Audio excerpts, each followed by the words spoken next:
I knew that I did not want to grow old in a woman's body.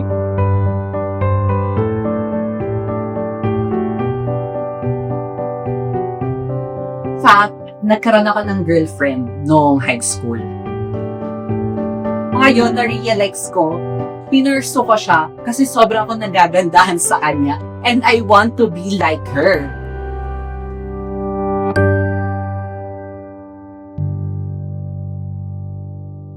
Hi, my name is Yoniel Acebuche and I am male at birth. Ang funny niya ng kwento sa akin ng parents ko kasi nung bata pa lang daw ako, meron kaming good morning towel. Yun daw yung lagi ko ginagawang boho. Lagi ko daw kada nang pinapanood nun is Sailor Moon. Sabi ng mga parents ko, 5 years old daw ako nun. Tapos, pag launo ka nga pang girl is around 7, 8. I was gay femme at first. Yung gay femme is, nag-wear ako ng panlalaki. Pero, deep inside, I know na babae ako. Hanggang matapos ako ng senior high school, ganun ako. I think that was around 4 to 5 years old. I already felt that I was a boy. And then when I would play with my friends, I started feeling like, why do I prefer boys' toys? Well, I didn't question it. I just knew that that was what I preferred. When I was that young, like I would always opt for the more masculine type of clothes. But I was always forced to wear girls' clothes. I have 4 older sisters and they like dressing me up. They like putting makeup on me. I just knew that it felt very uncomfortable every single time they did that to me. I was also sent to an all-girls school. During that time, I did not have any comparison as to what the experience it was supposed to be for boys or for girls. And then as I went through puberty, I started like getting really uncomfortable with my chest, getting really uncomfortable with my hips. But I didn't know why. I just thought everyone else also felt uncomfortable. Maybe mine was just higher than the level of uncomfortable that they have. There were some days where I would just not want to socialize because I just get very conscious and like uncomfortable with my chest. Yung turning point ko is yung na may napanood ako na isang pageant.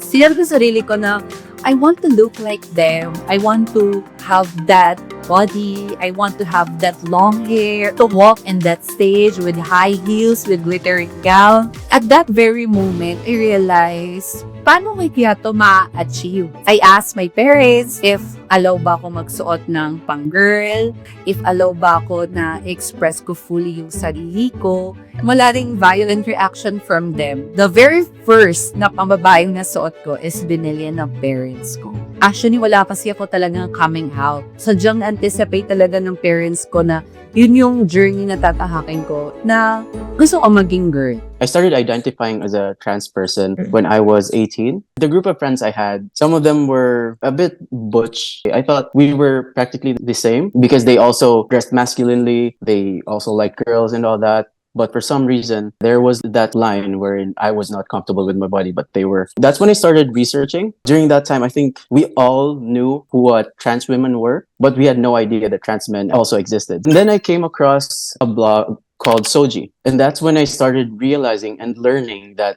sexual orientation, gender identity, and expression are actually different things. So that's when I started finally having a word to call my experience.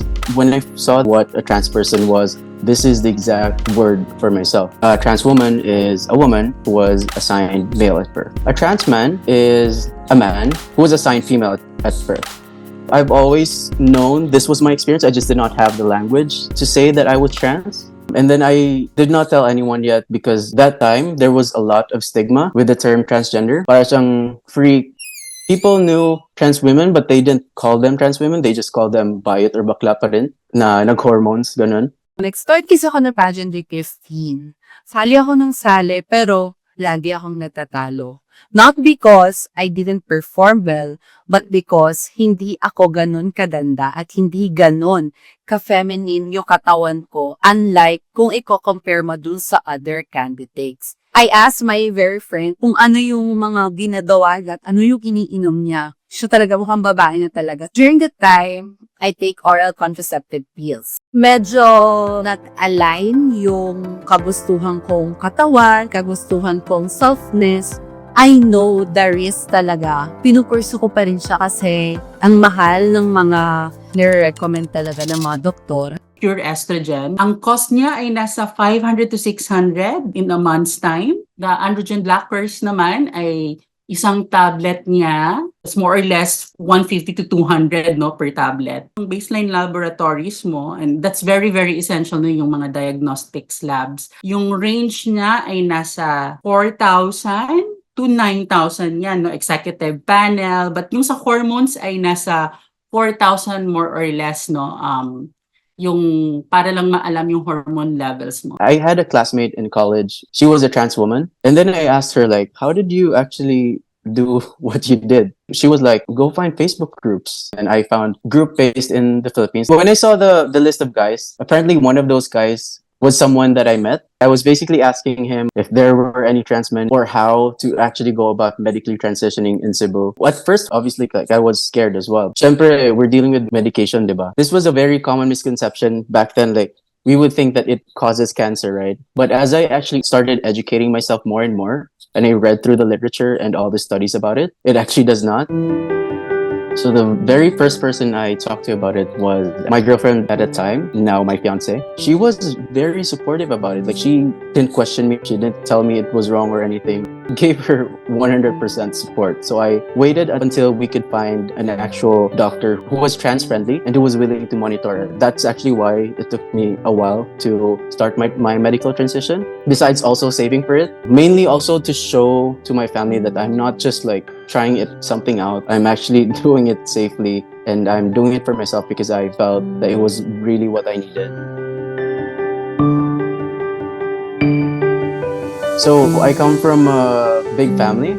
The very first person I chose to tell was my mom. I told her because I wanted her to know, not because I was expecting her to accept me though. It was very cheesy. I actually showed her a YouTube video of a trans guy because I could not express it in words. I was like, I need you to watch this.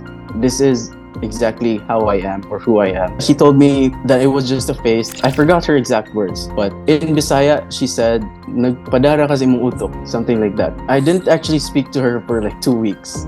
I've accepted that she was not really gonna understand it, or like I didn't owe her any form of explanation anymore. Like, I did my part. I told her what I was gonna do. That's when I started telling my siblings. I didn't really come out to all of them though. Some of my siblings I'm not really that close to. So I first told my closest sister. She's a nurse. It was a medical transition and I needed someone as well to like assist me with all that. She was actually one of the first few members in my family that like took it really well. I really appreciate her for that. So she said, as long as it's medically safe, as long as you're doing it safely, I'm gonna be fine with it and I'll support you. Nag-self-medicate ako hanggang siguro mag-senior high ako. First year college, dun start talaga na in-embrace ko na yung womanhood ko. Nanalo na ako ng Mini-Winning Gay Pilipinas and may premyo doon na surgical procedure. Pinili ko magpa-nose surgery.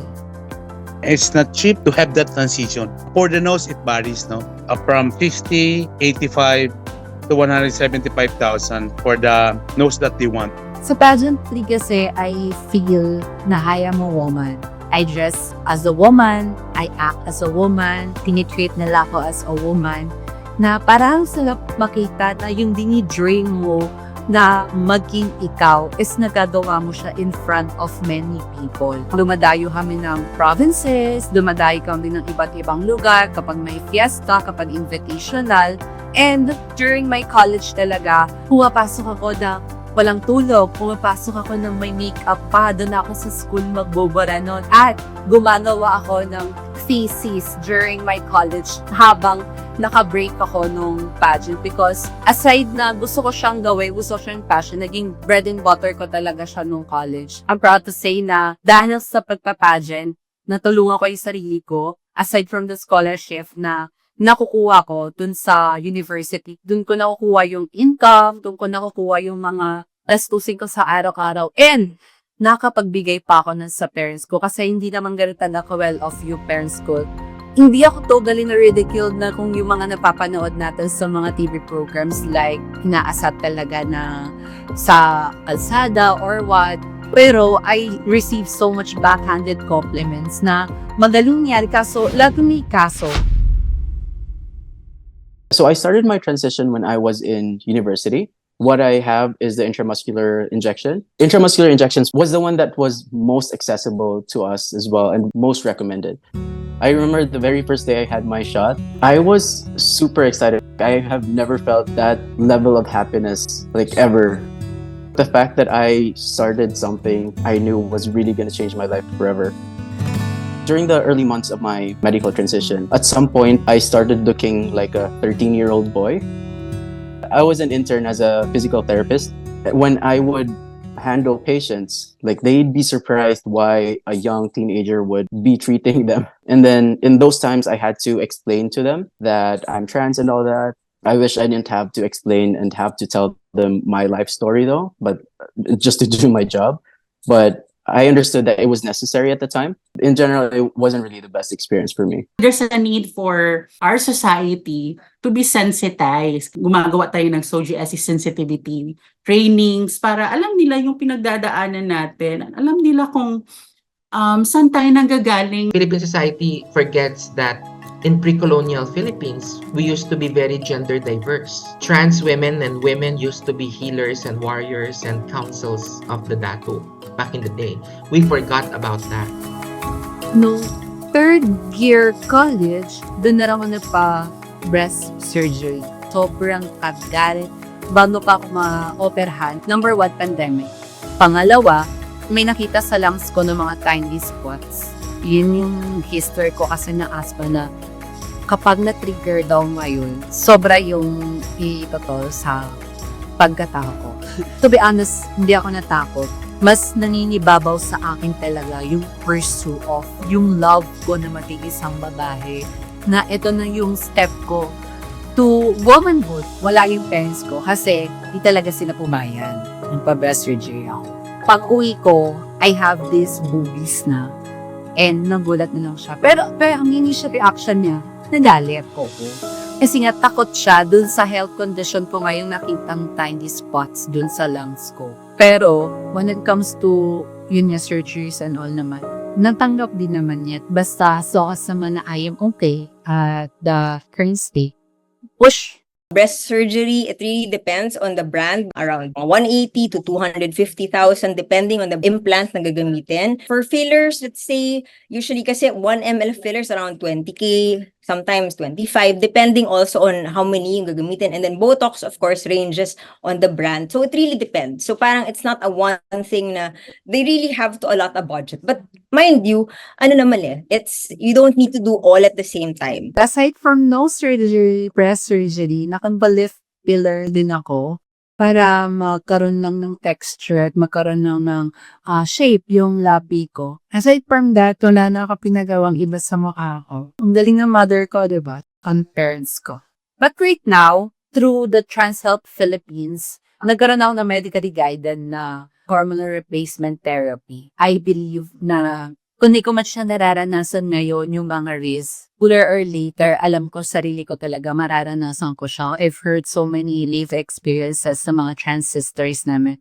Nakasabayo ko lang din na nasi-self-medicate, but right now, they experience some unfortunate events. Pinaka common na nakita ay yung thromboembolism. Nagninipis yung ating mga veins. So that's why meron siyang risk to heart attacks. Kaya pursue medically guided hormonal replacement therapy. My patients are 9 out of 10. Male to female transitioning. For the female to male, it's very rare. I get some, but very few actually. They're very more on the conservative side.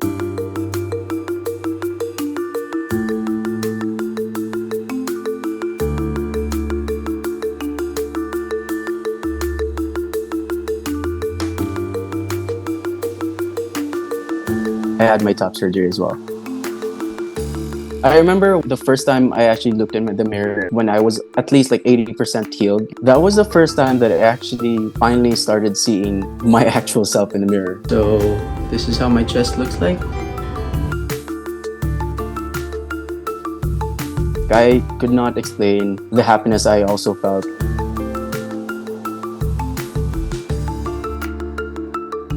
I needed to move to a place where I could actually live my life authentically. There were so many barriers in the Philippines.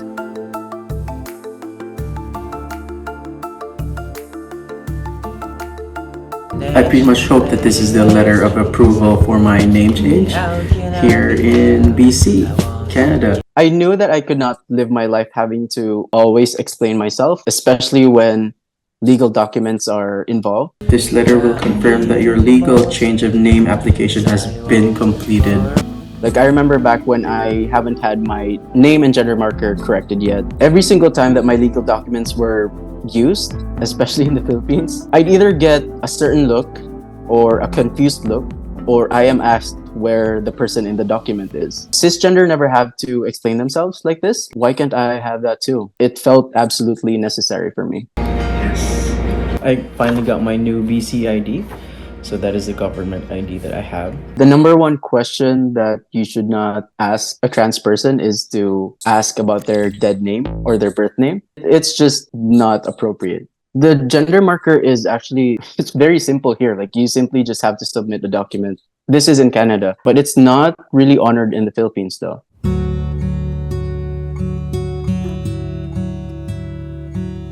Personally, I don't want to change my name. Because yun yung unang pinag-isipan at yun yung unang regalo ng magulang ko sa akin. But I want to change my gender marker this sooner or later. My future plans is to pursue fully my womanhood through a bottom surgery. I am targeting na para around 2029 or 2030. I know na hindi naman yung magiging basehan ng pagiging isang tunay na babae, but I believe it is one of the stepping stone for me to embrace my womanhood. Hindi ko naman kasi noo sa iba yung pagiging babae ko, but I owe it to myself. So I believe through bottom surgery, mapupurso ko yun. The objective is to bring down the risk. We perform diagnostic tests like your blood, urine, ECG, chest x-ray, and you are cleared by a cardiologist to tell us that you are physically fit to undergo surgery. Now, aside from the medical clearance, you'll also have to have a clearance from a psychiatrist. This procedure is not reversible. Once I perform this procedure, I cannot bring it back anymore. Kung ano man ma-encounter ko along the way, I am ready for it because I believe I am born as a woman trapped in a man's body.